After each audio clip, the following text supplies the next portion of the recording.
사건, 사고들을 거의 매일 접하고 있습니다. 지난 주간도 보면은 보스턴 마라톤 테러 사건, 세계 사람들이 다 경악하며 또 그 범인을 잡기 위해서 보스턴 시내 일가를 다 완전히 봉쇄하고 교통수단도 끊어놓고 지하철, 버스 모든 운행을 중단하고 사람들에게는 외출 금지령을 내리고 한 집 한 집 추적해서 마침내 범인을 잡는 광경을 실시간으로 뉴스를 통하여 우리는 보았습니다. 중국에서는 5년 전에도 지진이 일어나서 수천 명의 사람들이 사상자가 있었는데 이번에 또 똑같은 그 곳에서 지진이 나서 수많은 사람들이 다쳤습니다. 한국에도 마찬가지고 세계 각처에 끔찍한 일들이 많이 벌어지고 있습니다. 인류 역사상 지금까지 있어왔던 그 사건들 가운데서 가장 참혹하고 끔찍한 사건이 하나 있습니다. 그래서 바로 창세기 3장에 기록되어 있는 아담의 범죄하는 사건입니다.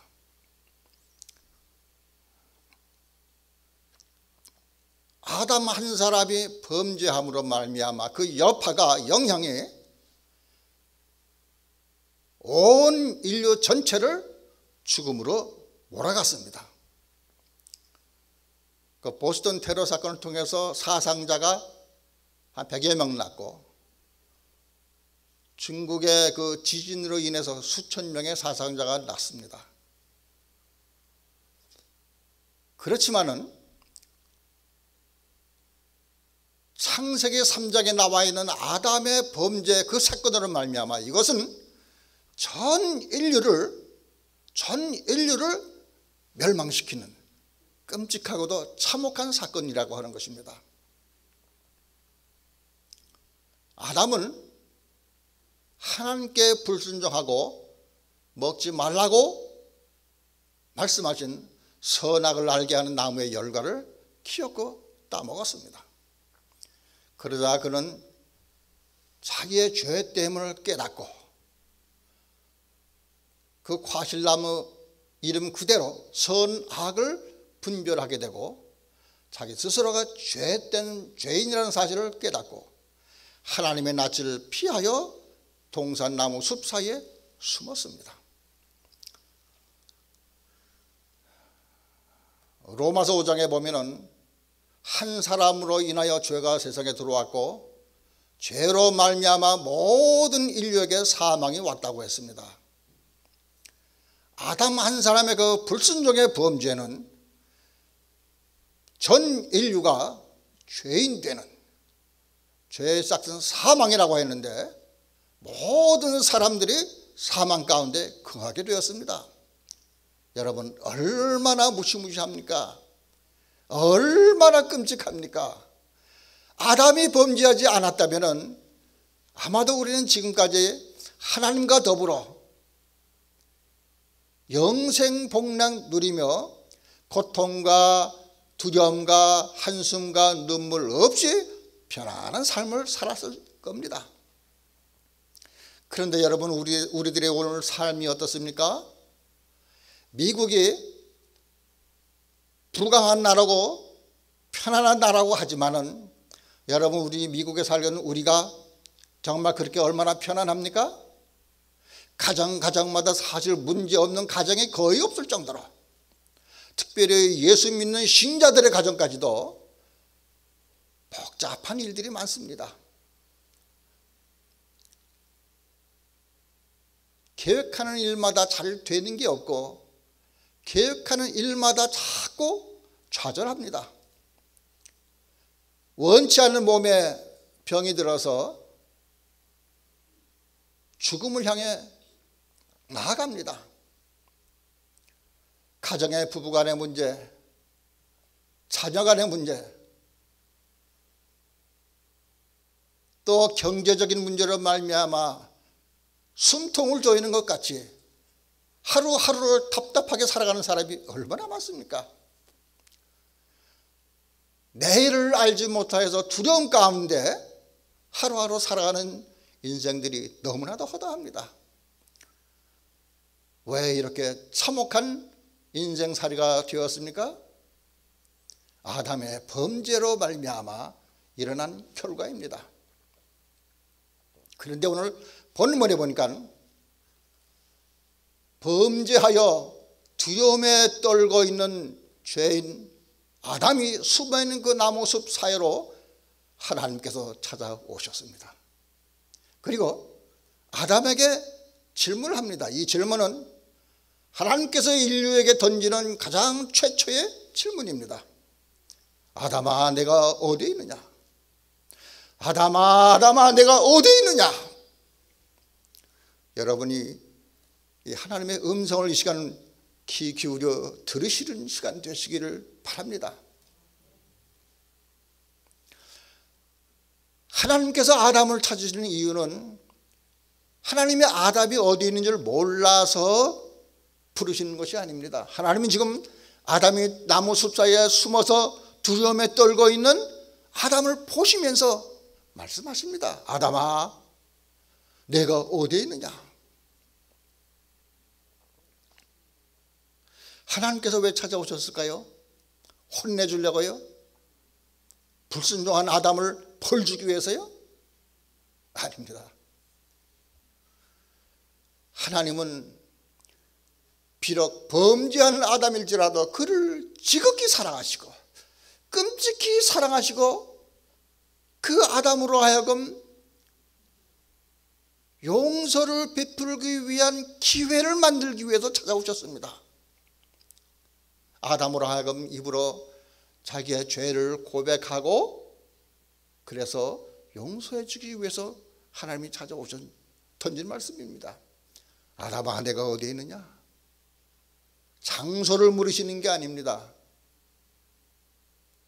저는 이 창세기 3장의 말씀을 묵상하면서 누가복음 15장에 나오는 탕자의 이야기가 생각이 납니다.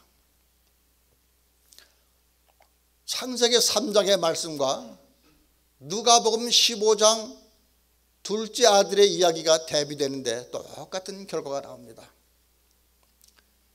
둘째 아들이 아버지의 재산을 나누어서 먼 나라로 가서 곧 허랑방탕하고 재산을 다 탕진한 후에 그날에 흉년이 들었습니다.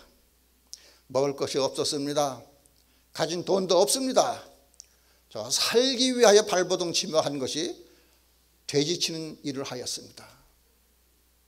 돼지가 먹는 쥐염 열매 그거 얻어먹고 살았습니다. 성경에 보니까 그 쥐염 열매도 주는 자가 없었다라고 그랬어요. 주인이 돼지 먹으라고 주는 거니까 돼지가 얼마나 욕심 사나운지 꿀꿀꿀 혼자 다 먹어버립니다. 둘째 아들이 좀 먹어보려고 했지만은 먹을 것이 별로 없었습니다. 쥐염 열매조차도 배불리 먹지 못했습니다. 저가 고백하기를 이제 내가 여기서 주려 죽는구나. 내 아버지 집에는 풍족한 양식이 있는 품꾼들이 얼마나 많은가. 나는 여기서 주려 죽는구나. 아버지의 집을 생각하게 되었습니다. 그리고 이제 일어나 아버지께로 돌아가기로 결심하고 이에 일어나 아버지께로 돌아가니라. 며칠을 굶었는지 모릅니다. 몇 달을 목욕을 안 했는지 모릅니다. 그 몸과 그 옷에서 냄새나는 그 냄새는 코를 진동했을 겁니다. 일전에 슈퍼마켓 가니까 앞에 노인네가 계산을 하는데 점원 주인이 코를 막고 돈을 계산해요. 난 저 뒤에 있으니까 잘 모르지만 알겠다. 저 노인네가 노숙자인가 보다 말이지. 코를 막고 돈 계산하더니만 그 가고 난 다음에는 스프레이를 막 뿌리는 거예요. 스프레이. 야, 얼마나 냄새가 독하면은 코를 막고 스프레이를 뿌리는지. 제가 차례가 그 앞으로 가니까 그때도 여전히 스프레이 냄새 플러스 그 독한 냄새. 아마 둘째 아들이 그보다 더하면 더했지 못했지 않을 겁니다. 냄새나고 더러운 누더기 옷을 입은 그 아들이 아버지께로 돌아오는데, 아버지가 문 밖에서 멀리 동구 밖을 내다보다가 돌아오는 아들을 발견합니다. 아마도 아들은 아버지의 모습을 보지도 못했을 겁니다. 그러나 아버지는요, 멀리서 오는 차림과 걸음새로 봐서 집을 나간 둘째 아들임을 직감하고 알았습니다. 그리고 아버지는 아직도 상거가 먼 거리에 있는데도 불구하고 아들이 돌아올 때까지 기다리지 아니하고 그 아들을 향하여 달려나갑니다. 아들을 향하여 달려나가는 그 아버지의 모습과 숨어있는 지금 아담을 향하여 하나님이 찾아나는 모습이 똑같습니다. 돌아오는 아들을 보고 달려나가는 그 아버지의 그 사랑, 지극한 사랑, 무한한 자비와 사랑, 거기에 숨어있는 겁니다.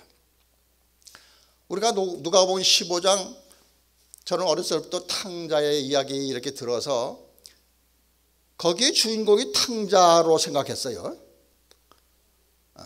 둘째 아들이 나갔다가 돌아온 탕자, 그 사람이 주인공인 줄 알았는데 나중에 은혜 받고 성경을 묵상하면서 누가복음 15장에 나오는 그 예수님의 두 아들의 이야기의 주인공은 탕자가 아닙니다.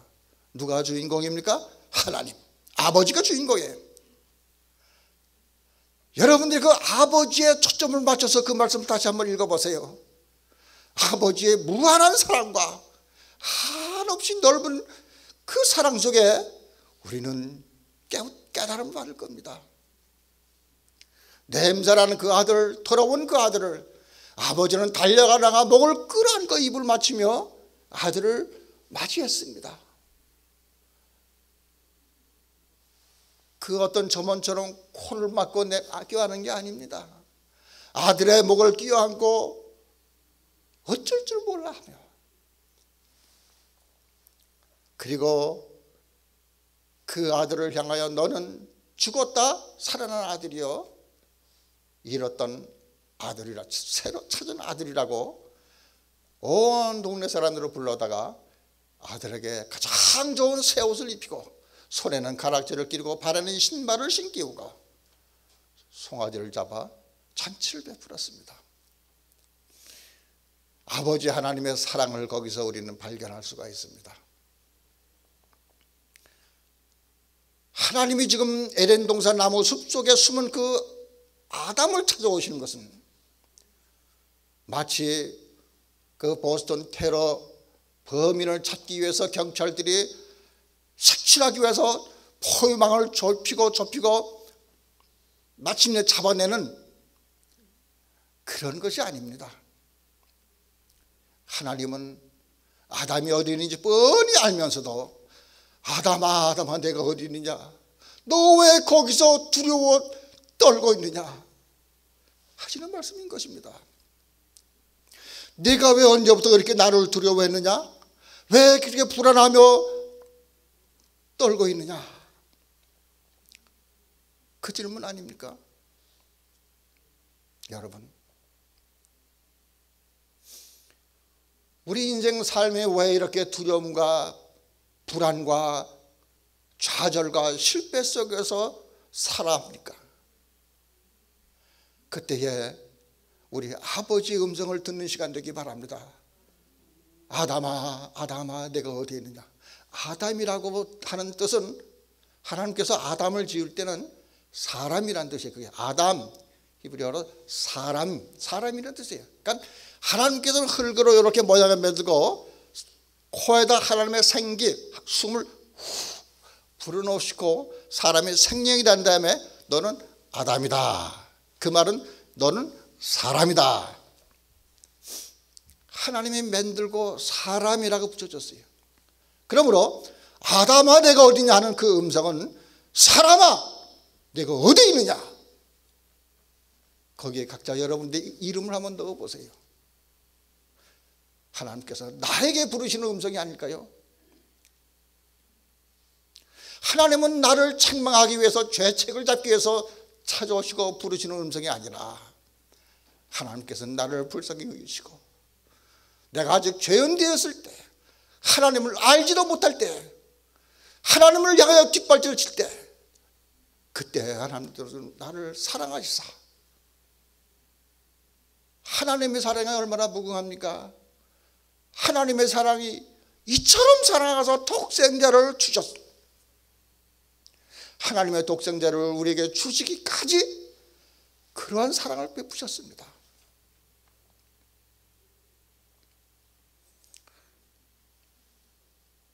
하나님을 떠난 아담이 공포와 두려움과 좌절과 죄책감 속에 사로잡혀 하나님의 낯을 피하여 숨었던 것처럼 우리 인생이 실패와 좌절과 두려움과 공포 속에 있는 것은 하나님을 떠났기 때문입니다. 하나님을 모르고 하나님과의 관계를 거부하고 하나님을 떠난 인간에게는 불행 그 자체입니다. 바닷속에 있는 그 물고기는 바닷속에 있을 때의 행복을 누립니다. 그런데 그만 바다가 파도치며 밀물이 쫙 빠지는데 고기 한 마리가 그만 미처 물에 쓸려 들어가지를 못하고 모래사장에 머물렀습니다. 뜨거운 모래사장에 남겨진 이 물고기 한 마리가 팔딱팔딱 힘줘서 살아보려고 하지만은 뜨거운 모래가 온 몸에 달라붙고 견딜 수가 없습니다. 이 물고기는 죽어가면서 좀 살아보자고 팔딱팔딱 뛰지만은 온 몸에 모래를 뒤집어 쓴 물고기는 결국은 죽고 맙니다. 왜 그래요? 물고기는 물속에 있을 때 행복을 느끼며 물을 떠나 물고기는 살 수가 없습니다. 여기 꽃나무가 참 예쁘고 아름답습니다만은 이거 사실 이 꽃은 지금 죽어가고 있습니다. 시들어가고 있는 거예요. 죽어가고 있는 거예요. 왜요? 이 식물은 그 뿌리를 땅 속에 박고 있을 때에 생명이 유지되는 겁니다. 이건 지금 누군가가 뿌리를 잘라서 물에다 꽂아놓은 거예요. 뿌리가 잘려서 그 뿌리가 땅 속에 있어야 할 뿌리가 없습니다. 그 순간부터 이 꽃은 시들어갑니다. 죽어갑니다. 물을 떠난 물고기가 살 수 없습니다. 그 흙을 떠난 나무가 살 수 없는 것처럼 하나님을 떠나는 인생은 살 수가 없습니다. 여러분, 우리 인생의 근본적인 문제는 하나님을 떠난 죄인이라는 데 사실 이거 깨달아야 합니다. 그리고 아담아 내가 어디에 있느냐 부르시는 아버지의 하나님의 음성을 귀 기울이시기 바랍니다. 하나님은 사랑이십니다. 죄인까지도 사랑하시는 하나님, 끝없이 넓은 사랑으로 자기 아들을 우리에게 보내주시기까지, 십자가에 달려 죽으기까지 우리를 사랑하셨다는 말씀입니다. 예수님을 왜 거부하십니까? 수많은 밖의 사람들이 하나님도 예수님도 거부하며 마치 물고기가 모래밭에서 팔딱팔딱 살아보려 애쓰는 것처럼 괴로운 인생을 살아가면서도 자기네들이 왜 고통을 당하는지를 깨닫지 못하는 어리석은 사람이 얼마나 많습니까?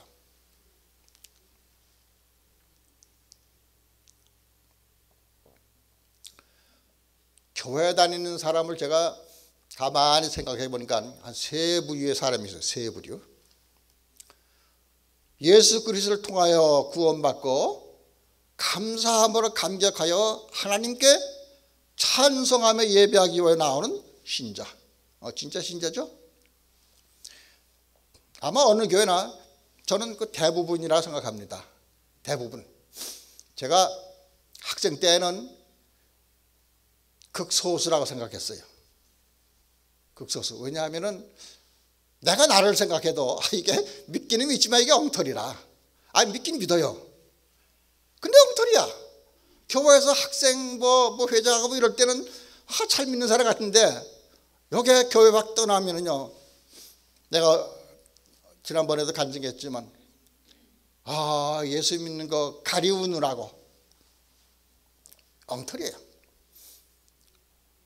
그런데 은혜 받고 예수 정말 영접하고 구원의 확신을 가진 후에는 그렇게 믿음이 약한 어린아이와 같은 신앙 가진 사람은 구원 못 받는 게 아니구나, 그런 사람도 구원 받는구나 하는 걸 제가 깨달았어요. 그러니까 믿음이 많은 사람, 장성한 믿음을 가진 사람만이 구원 받는 게 아니고, 어린아이와 같은 믿음, 교회당에서는 정말 예수님 찬양하고 믿는 것 같은데 나가서는 안 믿는 것 같고 알쏭달쏭한 사람, 믿긴 믿지만은 어린아이와 같은 믿음이에요. 그런데 그 사람도 구원받아요. 구원받아요.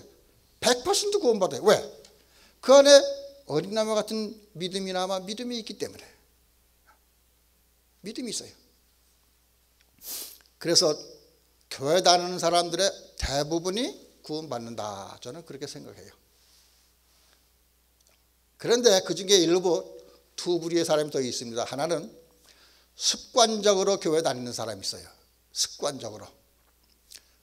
그냥 언제부터인지 모르지만 교회 다니다 보니까 주일날은 교회 가는 날이고, 목사님이 모이자 그러면 그 목사님이 모이자 그러니까 그건 모여야 되는 거고, 이러다 보니까는 교회 생활이 습관적으로 다니는 거예요.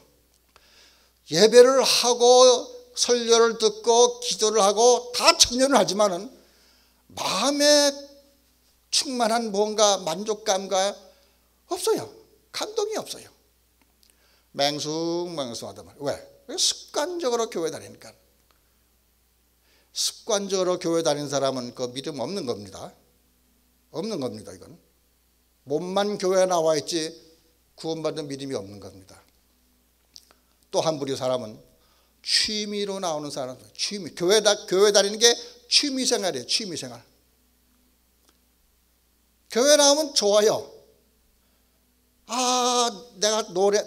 내가 좋아하는 찬양도 많이 부르고, 또 열심히 봉사하다 보니까 아무개 집사 참 봉사 잘해 칭찬도 해주고, 또 헌금도 좀 이렇게 하면은 아무개 씨가 오늘 이렇게 했으면 하나님 목사님이 좀 높여도 주고, 교회 생활을 하는 게 괜찮아요. 좋아요. 기분이 좋아요. 그래서 취미 생활로 교회 나오는 사람도 꽤 있어요. 꽤 있어요. 습관적으로 나오는 사람, 취미로 나오는 사람, 그건 못 받습니다. 왜요? 그 안에 믿음이 없기 때문에.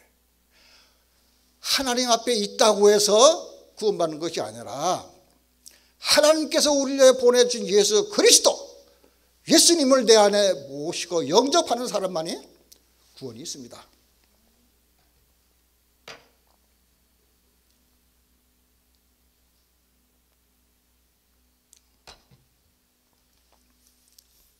그래서 이 취미생활 하는 사람은 습관적으로 교회 나가는 사람은 모든 교회 행사에 안 빠집니다. 주일날도 어지간해서는 안 빠집니다. 모든 열심히 나와요. 꽤 열심히 있는 것 같아요. 껍데기입니다. 근데 이 취미생활을 하는 사람은 열심히 잘 하는데 간혹 더 중요한 일이 생기면은, 취미는 내가 바쁘지 않을 때 하는 게 취미거든요. 내가 바쁜 일 있으면 취미는 접어놓고 그거 하는 거예요. 그러니까 취미생활로 교회에 나오는 사람들은 잘 빠집니다. 그리고 특정한 어떤 분야는 열심히 하는데 다른 건 전혀 개입을 안 해요. 왜? 다른 건 취미가 없어. 재미가 없어. 어떤 특정한 분야는 그건 내가 재미가 있으니까, 내가 취미가 있으니까 그건 열심히 잘해요. 교회도 잘 빠져요. 왜? 바쁜 일이 있으니까. 취미는 그때는 안 해도 되는 거니까. 여러분, 이 가운데 습관적으로 교회 다니는 사람이 있습니까? 취미로 교회 다니는 사람이 있습니까? 하나님이 말씀하십니다. 아담아, 네가 어디에 있느냐? 아담아 내가 어디에 있느냐. 이 음성을 듣고 이 시간 예수 그리스도를 영접하면 됩니다. 우리가 아버지께 돌아올 때 하나님께서는 돌아오는 우리를 감싸 안으며 사랑으로 보살펴주고 하나님의 축복으로 100배로 베풀어 주십니다. 왜 인생이 슬픔과 괴로움이 가득 찹니까? 하나님을 떠났기 때문입니다. 그러면은 하나님께 돌아오면 모든 슬픔과 괴로움과 근심, 걱정, 두려움이 사라집니까? 하나님께 돌아오면 다 근심, 걱정 사라집니까? 그렇습니다. 사라집니다. 비록 내 몸이 병들고 죽어가는 몸이 낫지 않는다 할지라도 예수 영접하기 전에는 이 내 질병으로 말미암아 정말 마음에 세상 고통과 무거운 짐이었는데 예수님 영접하고 나니까 여전히 내 몸의 병은 낫지 않았다 할지라도 내 마음에 기쁨과 평화가 넘쳐납니다. 근심 없습니다. 두려움 없습니다. 하나님이 오라 하시면 언제든지 갈 준비하고 있는 그 사람의 심령은 예수 믿은 사람의 변화입니다. 예수 믿으면 불경기가 장사가 잘 됩니까? 그럴 수도 있지만 대부분 안 그렇습니다. 예수 믿어도 경제적으로 어려움은 마찬가지입니다. 그러나 달라지는 게 있습니다. 예수 믿기 전에는 경제적으로 어려움을 당할 때는 정말 죽고 싶은 심정입니다. 도와준 사람은 아무도 없습니다. 누구 하나 자기를 거들떠보고 그냥 혀만 쭈쭈쭈쭈 찰 뿐이지 도움이 없습니다. 나 혼자 고통하다가 죽어갈 수밖에 없는 그런 삶 속에서도 예수님을 영접하니까 경제적으로는 잘 되는 거 없을지라도 내 마음에 나도 모르는 기쁨과 평화가 샘솟듯 솟아납니다. 하나님이 주시는 기쁨과 평안입니다. 먹을 것 없고 냉장고가 텅텅 ቢ었다 할지라도 내 마음속에는 하나님이 주시는 평강과 기쁨이 충만합니다. 그러면 됐지 않습니까? 이것이 왜 그렇습니까? 하나님께로 돌아와 예수 그리스도를 영접한 변화된 새 사람의 심령 상태입니다. 그런데 예수 믿으면은 병도 낫는 경우가 많습니다. 사업과 경제적인 모든 여건들이 좋아지는 경우가 많습니다. 왜요? 세상 모든 만사가 하나님이 하시니까. 그렇기 때문에 우리는 몸에 병들었습니까? 이 몸으로 하나님께서 나를 불러도 만족합니다. 그러나 하오나 아버지요, 아직도 이 땅에서 주를 위해 할 일이 많습니다. 그동안 정말로 제가 내 삶을 사느라고 시간 쓰고 정말로 하나님께 부정하고 많지만 아버지여, 이제는 새 생명 주시면 남은 생에 주를 위하여 이 몸 바치겠습니다. 주님 기뻐하는 일에 이 몸을 드립니다. 그리고 기도할 때에 히스기야도 15년 생명의 연장을 받았잖아요. 하나님께서 생명 건져주십니다. 의사는 불칠하고 가망 없다고 사형 선고 내렸던 사람들이 예수 그리스도를 영접한 후에 병 고침 받은 사건들은 너무나도 많습니다. 여러분 생활에 어렵고 경제적으로 쪼들리고 할지라도 주님을 의지하고 하나님께서 복을 부어주실 때 우리는 생각지도 아니한 하나님의 축복으로 넘쳐나는 축복을 경험하게 됩니다. 제가 성시교도 갈 때 읽은 것처럼 여호와 하나님이 내 우편에 내 그늘이 되어 주시사 낮에 해도 상치 못하며 밤에 달도 너를 해치 못하리로다.